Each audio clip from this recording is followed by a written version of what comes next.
नमस्ते। मेरे साथ आज ललन सिंह साहब एक बार फिर से।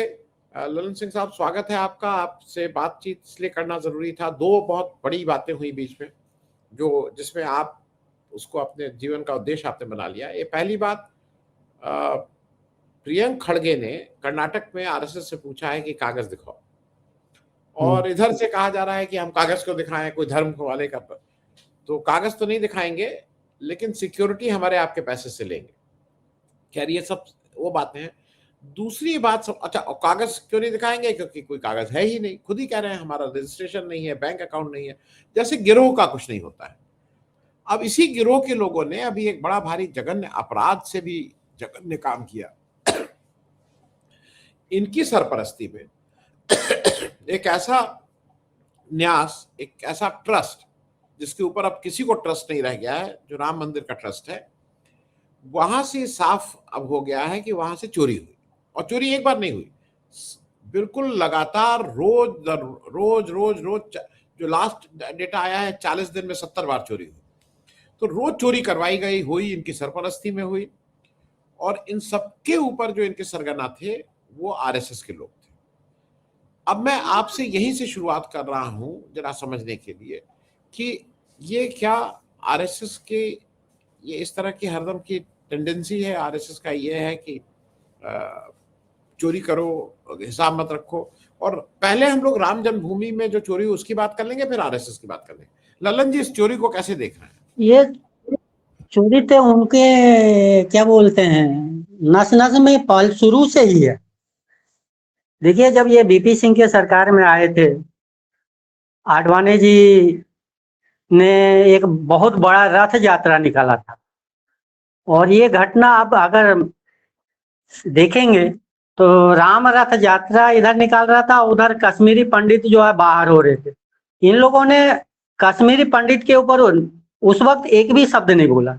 और राम रथ यात्रा में जितने भी कलेक्शन हुआ है, उसका आज तक हिसाब नहीं हो। ये तो शुरू से ही इनकी आदत है कि कलेक्शन करना और उसको दबा देना, और अगर कोई पूछता है तो पूछने वाले को पूर्ण रूप से दबा देना।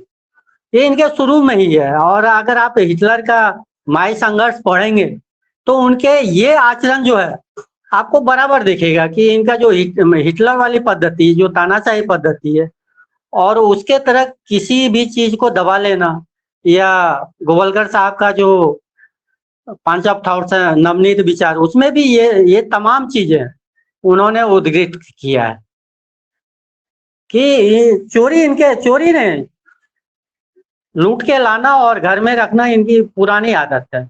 अब मैं जरा एक दो चीजें समझ लूं कि आप एक आरएसएस को लेके आप एक लंबा लड़ाई लड़ रहे हैं न्यायालय में। वो कहां तक वो लड़ाई पहुंची? और अभी जब प्रियंक खड़गे ने इनसे कागज मांग लिए हैं, तो अब भागवत जी तो कह रहे हैं कि कोई धर्म का कोई कागज मांगा जाता है, इस तरह की बातें कर रहे हैं। जरा उस पर एक आपकी टिप्पणी समझ लें, और फिर आपका केस कहां तक पहुंचा है वो उसके बाद समझेंगे। सर्वप्रथम तो हम कर्नाटक के होम मिनिस्टर को धन्यवाद करता हूं कि हमारी जो लड़ाई जो थी, जो जून 2021 से चालू थी, और जो एक सीमा रेखा के अंदर ही था, उन्होंने वो सीमा रेखा के बाहर निकाल के पूरे भारत में उस चीज को आंदोलित किया है। इसलिए उनको मैं सर्वप्रथम तो मुबारकबाद देता हूँ, धन्यवाद कर देता हूँ। साथ में ये देखता हूँ कि आरएसएस से लड़ना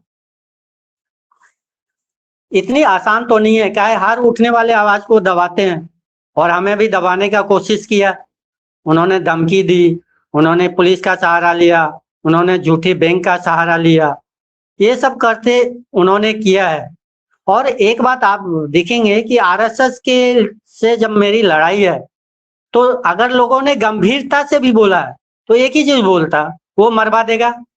और किसी ने मजाक भी किया है तो एक ही चीज बोलता है कि वो मरवा देगा। कॉमन है, कोई कितना उनका आतंक है ये देख लीजिए। अगर आप आरएसएस के कल्चर को देखें तो इनके पास तो कोई क्या बोलते हैं, दस्तावेज ही नहीं ना। इन्होंने दस्तावेज इसलिए नहीं बनवाया कि आप अच्छे से जानते होंगे कि मुसोलिनी साहब से एक मिलने गए थे हमारे मुंजे साहब, तो एक फांसीवादी संगठन को कैसे चलाना ये पूरा थॉट उन्होंने वहां से लेके आया। अगर आप शुरू में देखेंगे कि हाफ पैंट, हाफ शर्ट, काली टोपी, या किस संस्था को कैसे कैप्चर रखना, ये सभी थॉट, ये सभी विचार इन्होंने वहां से लेके आए और उसी आधार पर काम कर रहे हैं। और इनके मुसल ने तो एक चीज इनको क्लियर बोला है कि अगर आपको सरकार चलानी है तो देश के संपत्ति को चंद आदमी के हाथों में दीजिए, और झूठ को बार बार बोलिए, जोर से बोलिए, और झूठ ही लोगों को विश्वास लगने लगे। आज यही तो हो रहा है यहाँ। मोदी जी का झूठ लोगों को सच में, उनके जो अंधभक्त अंधविश्वासी हैं उनको सच लग रहा है। और इस चीज को नजर से हटाना, मोदी के जो जादू है उस पर प्रहार करना, उसकी सच्चाई को सामने लाना, ये आज सबसे बड़ी जरूरी है। अब जरा मुझे एक चीज और बताएं कि आपकी जो लड़ाई, आपने आरएसएस से कागज मांगे थे और उस कागज, वो लड़ाई को 1 मिनट में बता दिए लड़ाई क्या है और आज कहां पे खड़े हुए हैं, ये जरा संक्षेप में बता दीजिए। देखिए, मेरा आरटीआई से लड़ाई चालू हुआ था कि आरएसएस संगठन अगर रजिस्टर्ड नहीं है तो उसकी सुरक्षा किस नियम से कर रहे हैं, अभी तक आरएसएस पर कितना धन खर्च हुआ है और पर महीना उन पर कितना खर्च हो रहा है, अगर उन्होंने दे रहा तो कितना दे रहा और नहीं दे रहा तो क्यों नहीं। ये जब लड़ाई चालू हुई, और अभी मैंने एक पीआई लगाया था हाई कोर्ट में जिसका नंबर था 31/2026। वो पीआईएल में यही था कि भाई जो अभी तक आरएसएस के ऊपर नागपुर में, सिर्फ नागपुर में 200 करोड़ खर्चा हुआ है उनसे लो, और पर महीना 1.25 करोड़ जो खर्चा हो रहा है उनसे वसूलो। इस लड़ाई को एक चीफ जस्टिस हैं बम्बई के, वो स्पेशल आए और आके पीआईएल को खारिज किए चले गए।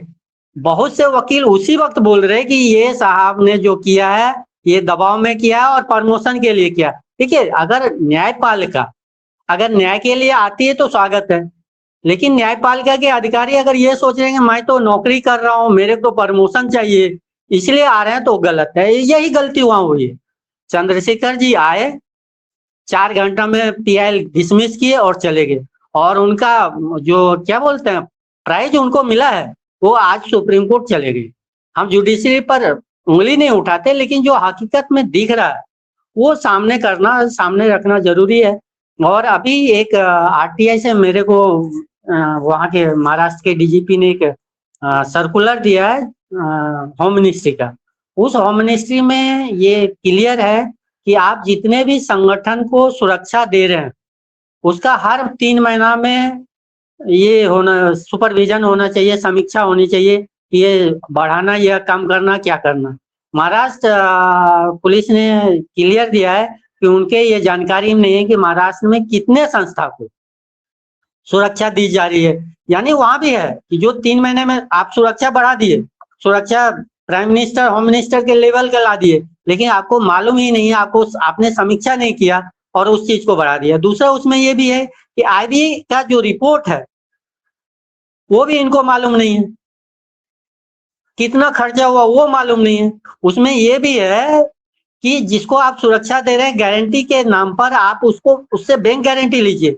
यानी आरएसएस और मोहन भागवत से बैंक गारंटी लेना चाहिए, 3 महीना का एडवांस जमा कराना चाहिए। वो जीआर जो सरकार का है, जो सरकार को मानना चाहिए, जो सरकारी विभाग को मानना चाहिए, वो जीआर सरकार और सरकार के विभाग ही नहीं मान रहे। ये क्लियर है। तो हमारी लड़ाई, उन्होंने पिटीशन को, पीआईएल को ये किया है, हमने एक ये letter petition appeal Supreme Court को भेजा है। मैंने ये लिखा है कि उसमें है कि सुप्रीम कोर्ट के ऑर्डर को सुपरसीड करते हुए हाई कोर्ट ने ये ऑर्डर दिया है, और उसके ऊपर सुप्रीम कोर्ट क्या, मैंने आरटीआई लगाया, सुप्रीम कोर्ट क्या बोलता है उसके बाद ये मान के चलते हैं कि हमको ये जो है एसएलपी सुप्रीम कोर्ट में डालना पड़ेगा। और अगर सुप्रीम कोर्ट भी ये कर रहा तो हम आप सबों के साथ ले, निश्चित है कि इंटरनेशनल कोर्ट में इसको भेजेंगे। क्या कि आरएसएस यहाँ रजिस्टर नहीं है, लेकिन दुनिया में इसके 2500 संगठन काम कर रहे। एक बिना रजिस्टर संगठन दुनिया में संगठन को खोलते जा रहा, बढ़ाते जा रहा, जो अंतरराष्ट्रीय नियम से भी गलत है, और इस चीज को हम वहां कोशिश करेंगे ले जाने की। जी जी। तो चलिए ललन जी, आपका बहुत बहुत धन्यवाद बातचीत करने के लिए। और मैं हरदम उम्मीद यही करता हूँ कि भाई आप जैसे लोग ही इस तरह के जो सार्वजनिक काम है जिसमें देश का भला है उसके लिए आप लगे रहेंगे। बहुत बहुत धन्यवाद। Thank you so much.